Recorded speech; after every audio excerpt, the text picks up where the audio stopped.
My HOA president, Linda, went ahead and chopped down my brand new custom cedar fence just because she claimed it ruined her view. She clearly thought she could intimidate me, but I had other plans. I replaced that fence with something far more formidable, a massive 10-foot cactus wall. When Linda tried to hack it down herself, she ended up in the ER. And the kicker? When the cops showed up, it was her who got arrested. You won't believe the reason. I'm Alex, a senior software engineer, and my job is stressful enough that my home is supposed to be my sanctuary. For 5 peaceful years, I lived in a quiet neighborhood, wanting nothing more than a calm place to sip coffee. But all that ended because of Linda. She's the HOA president and runs our street like a tiny dictator, with zero concept of boundaries. She would literally stand in her yard staring straight into my kitchen window. To regain some privacy, I hired a contractor to build a high-quality, 6-foot cedar fence. It was gorgeous, elegant, and completely blocked her line of sight. For the first time in years, I felt content. But Linda couldn't stand losing control. The complaints started immediately. Every morning a new note arrived. Alex, this wall is an eyesore. Remove it at once. I tried reasoning with her.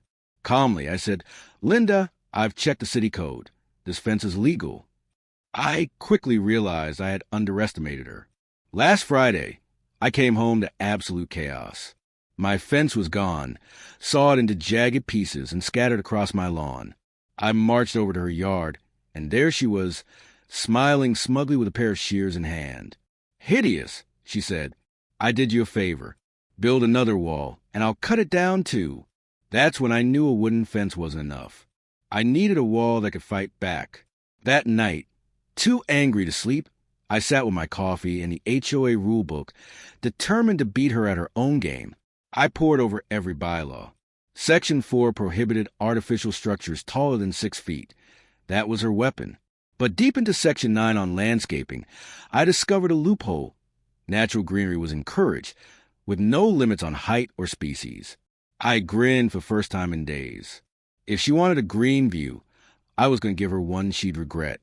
The next morning, I drove to a specialty desert nursery. I found an elderly gardener and said, I need something fast-growing, tall, and terrifying to touch. He introduced me to the teddy bear chole, also known as the jumping cactus. It looks soft but is pure evil. The spines attach and latch in the skin, digging in painfully. I bought 50 of them, a fortune, but worth every penny. That weekend, decked out in full protective gear, I planted them exactly where my fence had stood. I watered them carefully and posted a bright yellow warning. Danger, rare plants. Do not touch. For proof, I had a motion-activated 4K camera inside the wall to monitor everything. 3 months later, the transformation was terrifying. The heat and fertilizer worked wonders.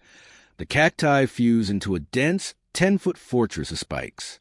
Linda's view was blocked again, and I could see her pacing her yard, glaring in frustration. She hated that she couldn't intimidate a plant. Then it happened. On a Saturday morning, my phone buzzed with a camera alert. Heart racing, I opened the feed.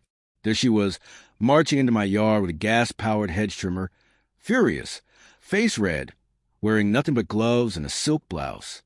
She kicked over the warning sign and screamed, I'm clearing this ugly jungle now. She revved the machine and swung at the largest cactus. Disaster struck instantly. The jumping cacti defended themselves. Spiky segments exploded into the air, embedding into her hands, arms, and clothes. She dropped the trimmer, screaming, trapped in a web of pain. Alex, help me, she yelled. I stayed on the porch. I warned you. Don't touch them without gear. Chaos reigned. Linda called 911, claiming she was dying. Paramedics and police arrived within minutes. It took 2 hours to remove the spines. She cried the whole time. Once bandaged, she spotted the officer and shouted, Arrest that man! He tried to kill me. The officer asked me calmly, Sir, did you intend to harm her? I presented receipts and state agricultural laws. The cacti were federally protected native species, and cutting them without a permit is a felony. The warning sign had been destroyed during her trespass. After checking, the officer informed Linda, Ma'am, Alex broke no laws. You, however, trespassed and destroyed protected plants. Her jaw dropped. Not only did she pay her medical bills, the city fined her $5,000. Today, my cactus wall stands 12 feet tall. Linda doesn't look my way anymore. Lesson learned. Never try to fight nature. If you enjoyed the spiky revenge saga, hit that like button and subscribe. Next time, we'll see what happened when Linda tried to steal my